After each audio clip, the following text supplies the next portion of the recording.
Hello everybody, my name is that Joe Guy. Welcome back to Subnautica Below Zero. I'm afraid I have a bit of bad news. Recording issues happen, particularly recently as I've been recording less and less and I'm out of some good habits. And unfortunately, I lost the last hour and a half of video footage, although I do still have the audio for it. So I'm very, very sorry about that. We did miss a couple of things, which I'm going to go through just now. But nothing too major. I don't feel like I've ruined the series or anything like that, especially since I still have the audio. So let's just go through it step by step. Let's start by going inside. Oh, I love this base. It's a nice one, that's for sure. So, to start, well, you may remember when we ended the last episode, we were at the Mercury 2, just about to set off pushing just 300 meters further into the pilot's last known location, and sure enough, that's what we did. On arriving there, we found the pilot's signal, their last known location, floating in midair with no sign of them, not that I could tell, although there is a plan to go back and investigate that area a bit fully, more fully, because we discovered that my SEATRUCK didn't have a depth module which I needed to go that deep, so I had to do the whole thing divey style, which was fun. Now, yes, so on investigating that, basically it led us into a brand new biome where the big theme was these big lily pads, which, like the almost like the floaters in the first Subnautica, they grew and grew and expanded and started producing oxygen, trapping it in themselves. One thing we did is we learned about like the various root systems of the plant here. Let's see, alien data. No, I mean it's all alien, but flora. C. Yeah, there we go. Adolescent lily pad. There it is. There. I mean, I'm interspersing this with like footage as well, so I shouldn't need to worry too much about the visuals. But we learned a lot about it, and they're fairly simple.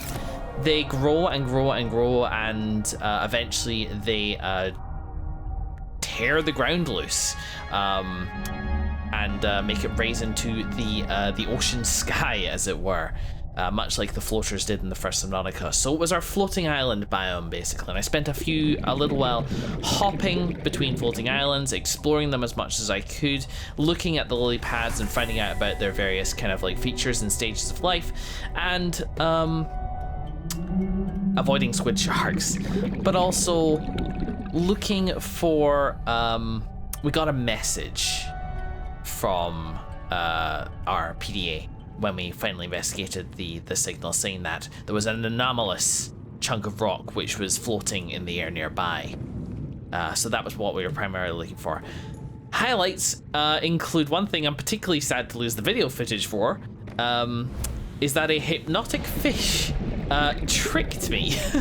So yeah, I encountered a particular fish, a ground grazer, whose defensive mechanism, very similar to the mesmer, is releasing a hallucinogenic pheromone, and it got me good. I'm about to play the audio from that particular encounter. What you'll hear is me encountering the fish for the first time, getting hit with its effect, still managing to get the scan off. I think it's under... Yeah, there it is. And then its pheromone, its hallucinogenics, messed with my perception, so as I was trying to get back to the SEATRUCK to safety, it moved my beacon, basically, so I was swimming on low oxygen out into the water. So, here's that footage just now. So there actually should be a base nearby here, I think. Maybe that's where she is. I don't... Whoa, what is that? Whoa! I'm going to high! Feck off. Wow!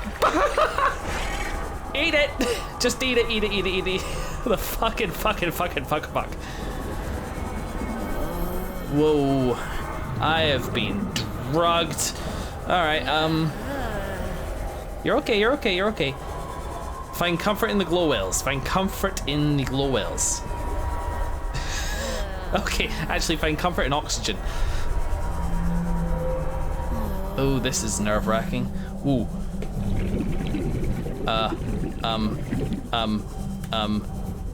Oh fuck, I have way too many. Whoa. Warning.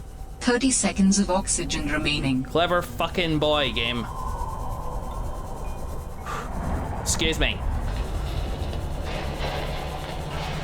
Okay, breathe. This game is freaking scary. Why am I playing at night? Oxygen. Yep. I think we'll make it. I think we'll be okay. So we've got 67% battery and 6 oxygen. Live my entire life with 6 oxygen. There we go. Okie dokie. Well,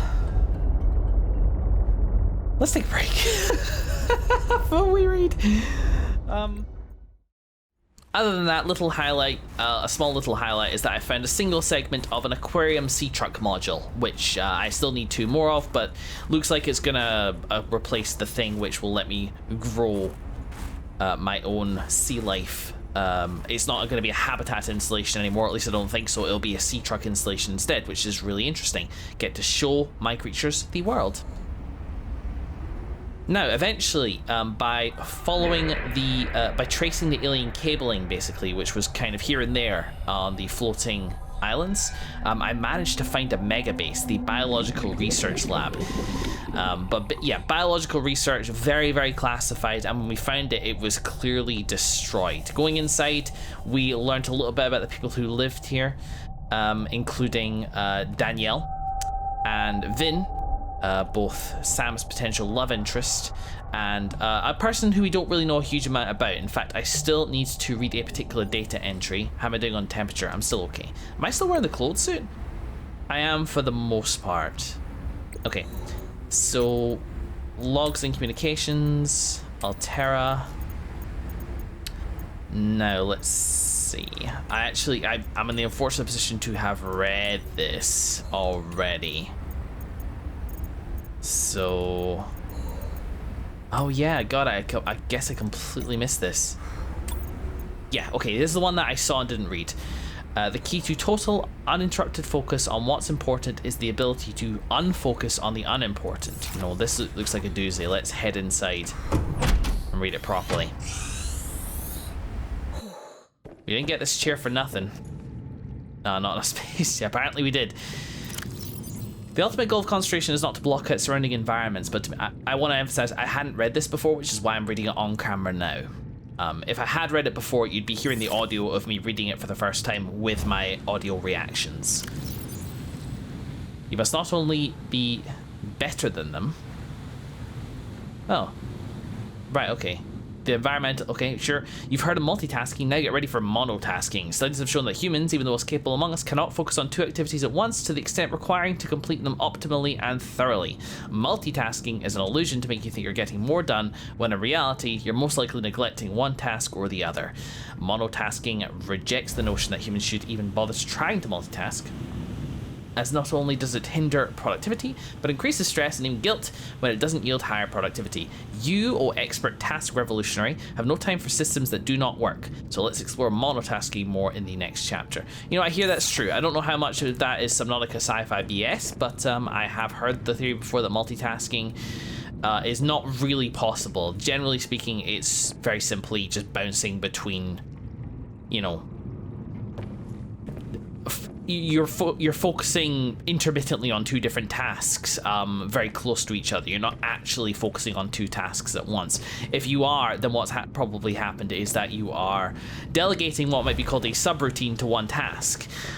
So, for example, the age-old adage of I can rub my belly and pat my head at the same time. I'm doing it now. But it is, first of all, not easy to start them both at once. It is easier if I start rubbing my belly to the extent that I get used to the muscle memory of doing so, and then let that fade into the background and then focus on patting my head. I'm still rubbing my belly because my body got used to doing it, and I'm not focusing on it anymore. It's just doing it automatically. Same principle I think applies to multitasking. I don't know if that's true or not. I certainly have never experienced what you might be able to call true multitasking. But there you go. Now, we also recovered logs from Danielle's room, as well as a log from Alexis, who was the investigator who pronounced Sam's death as a negligence issue. She was investigating the destruction of the Omega base. And also our alien had something to say. So in order, what you're about to hear is Alan's opinions when we first come upon the Omega base. You will then hear Danielle's log regarding her and Sam, and finally you will hear Alexis's investigation. Those are the 3 that I listened to, as well as my audio reactions to them. So here you go.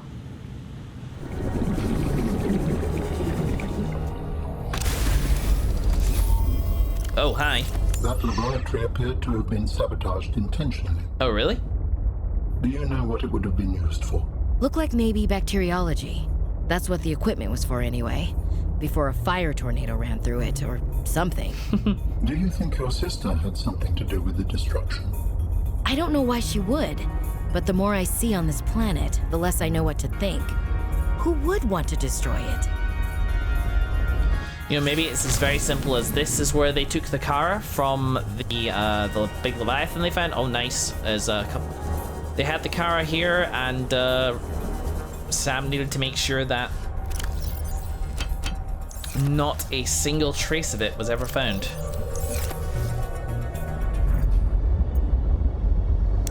Okay, right. Well, we got flirting first, so... I challenged your spy pengling to a foot race earlier. Because you got tired of losing to me? Ouch. What if I've been letting you win so I could see you smile? Cute. But I don't believe it. There are easier ways to make someone smile. Easier than losing a foot race? Oh, I think you're a woman with many talents. What are you implying? The artwork that appeared in my lab the other day? Oh, that. A study in Parhelion Red. I assume you had something to do with that. That depends. Do you like it? It's beautiful. Like the person who gave it to me. If I didn't know better, I'd say you were flirting with me. Well, some hefty flirting there. I don't know what I know anymore. Not when you're looking at me like that.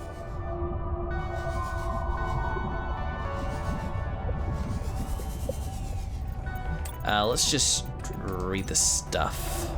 Investigation notes. Omega Lab was first breached by heavy impact. Perhaps from a SEATRUCK modified with some sort of battering implement. A localized explosive charge was then released and detonated from a distance. Lab equipment was damaged to the point of inoperability, and all live specimens were destroyed. No personnel was injured. Samples have been collected for analysis to determine whether any bacteria escaped. It is, however, unlikely. The heat of the charge should have boiled everything within a 10-meter radius. As probably intended. As was probably intended. Alright, as for this... So this may be the end of it. Okay. So Sam came here before everything was said and done. I guess that's that for this place. Indeed. It's a shame in a way, people lived here. But at the same time, we knew what Sam's higher purpose was, and it was pure. Yeah, okay, I'm done.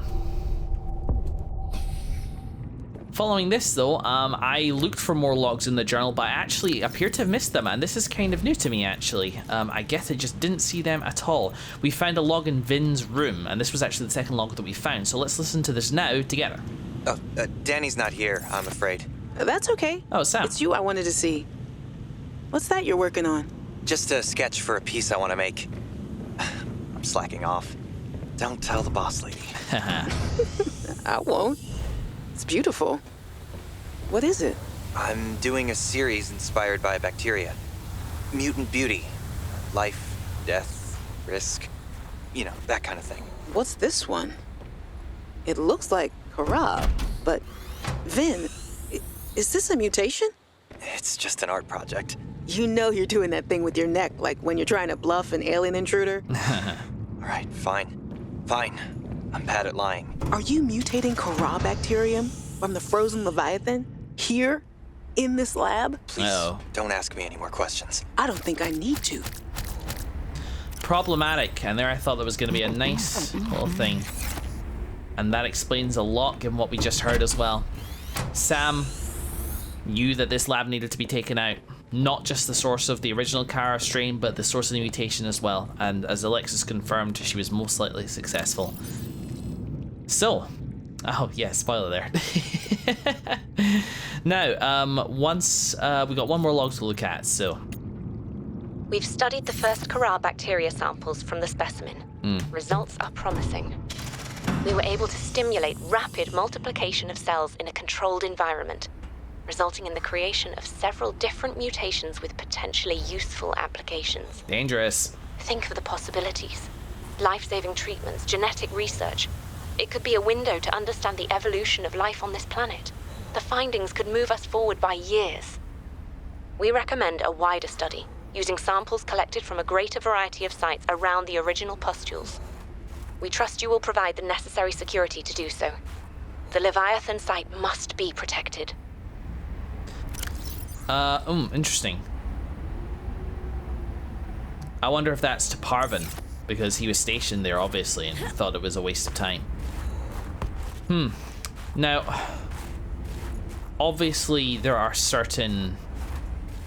I'm all for risking certain things with the possibility of greater discovery and greater aid to humanity, but Kara in particular, so damn dangerous. It's really hard for me to get on board with the idea of playing with it for the sake of a greater good. Now, from what we heard, Danielle seems like a nice person. We haven't really heard much. Like, it's more from her mannerisms and the way she carries herself. Does not put me on edge in the same way that Emmanuel's methods, or even Zeta's methods of carrying herself, do. It feels like to an extent we can trust Danielle to do what she thinks is right, but we don't know her. People are very capable of concealing their own intentions. We must remember that. Even Sam later thought that Danielle probably wasn't going to be the romantic interest that she hoped that she would be.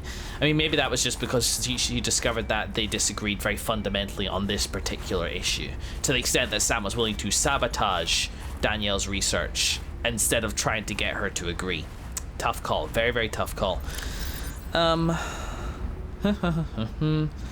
that's that. That's all the logs. Cool. Very nice. Now, following this, I came back to base, and there was actually a good chunk of last session, maybe like an hour of the hour and 45 minutes that I was just doing crafting stuff, which is fortunately very, very easy to summarize. First of all, I wanted to craft the SEATRUCK depth module, which we'll see just now, just here. I mean, we'll see it. There it is. The Seamoth's SEATRUCK's diving depth is now a grand total of 300 meters. Do you know what? I'm gonna recolor it. I've never been a particular fan of this color. Let's go with red as well. You know, that's White Shore's color, it's Hopper's color, and it can be our color too. The interior as well can be bright white. That's fine. There you go. Stripe can be white. Name can be white. Keep it simple, stupid. Sorry, Nova, if you liked your color scheme. You didn't express a preference at the time, so we're just gonna go with that. So yes, SEATRUCK Death Module number 1 was a big part of the list. I also have the recipes for Mark II and Mark III, but they require ruby, which I don't have, but I think I've seen, and synthetic fibers, which require ruby, and a spiral plant cutting, which I actually don't know where to get yet. I'll need to keep an eye out. I must remember to keep an eye out, because that's the sort of thing I'm in danger of bypassing. And then you got the Mark III here, nickel and kyanite, which, as we know, is very, very deep down. So, you know, despite we've been doing a lot of stuff on the surface, but it looks like eventually we are going down. The other thing that we crafted was the thing that you saw in my inventory before. It was a quantum locker, a storage solution which shares all content with other quantum lockers. And let me just show you guys. This thing's awesome. It's like, oh, well, I tried to put it in the base first of all, because I like the idea of White Shore having one, and then me crafting a second one that I would carry with me everywhere. So if I actually just nip under here, you can see our other one just here. And yeah, sure enough, you place them down. They fly, because why the fuck not? You can't place them inside, unfortunately. I'm sure you can place them underwater and overland for this exact reason. But aside from that, yeah. Now, it does take off a big chunk of space in my inventory, but the thing is, it then quadruples that. So overall, I'm getting way more bang for my buck by carrying this around with me, so I think it's worth hanging on to. And the last thing I crafted was a scanner HUDs chip. And that was just so I could do some more effective resource gathering on the fly, because in particular last time I struggled making the enameled glass because I couldn't find lead, and struggled making water because I couldn't find salt, although I do have a very nice supply of that now. Thank goodness. And that really is it. There was one more thing to potentially highlight. A little interesting discovery is that I was swimming past an iceberg during my resource gathering, and well, I got a wee notification from Hollow chamber in iceberg interior detected. Indeed. So going inside, I mean, it was pretty simple. It was obviously like an ion cube storage thing, which had been, you know, probably in the ground or somewhere long ago, but then since formed an iceberg. That's an awesome idea, an iceberg. Formed around it, it floated into the air, and we discovered an ion cube on a wee pedestal inside. Very, very simple. One of those ion cubes we used to build the quantum locker. And I suspect we'll make more of them in the future. So yeah, I'm really sorry I lost all the visuals from the last time. I hope the audio reactions kind of helped compensate for that somewhat. It won't happen again, and I look forward to having a proper episode done sometime soon. So yes, this will probably be attached onto the start of the next episode, this little 15-minute interlude here, or it might be its own thing. But either way, I want to just say thanks for watching, everybody, and for your patience during these recording issues, of which there have been a couple of recently. It's just happening naturally as I'm recording less and less. And we'll just have to see how it goes in the future. Thanks, folks. See you soon.